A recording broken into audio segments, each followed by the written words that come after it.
Uy pre, o saan ka galing?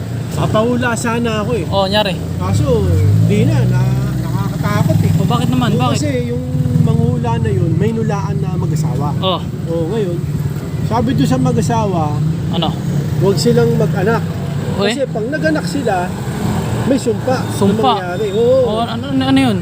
Pagka nagkaanak sila, yung bibig kasi nung magiging anak nila, mamamatay. Ayun, malas yun. Sumpang Pero, sumpa. hindi sila naniwala. Sila niniwala. Tuloy pa rin sila, nag-anak sila. Oh, Ngayon, nung nagkaanak sila, oh, nagkaanak na, no? oh, Yung anak nila, nag-aalaga yung lola. oh, Yung anak nilang, maliit pa eh. oh.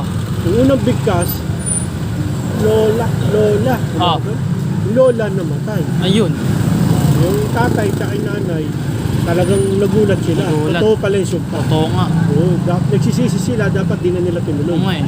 Ngayon, Ngayon, yung anak nila, wala na, nandyan eh. kaya nga eh. Yung tatay yung nag-aalaga. Hmm. Tapos yung anak nila, nagbigkas ulit ng pangalan. Ah. Sabi nung anak, Papa.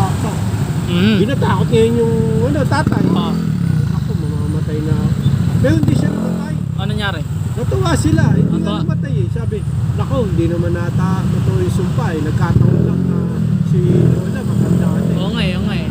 Pero nagulat, may narinig sila sa kapitbahay. Ah. Nag-iyakan. Bakit? Namatay yung kumpare nila.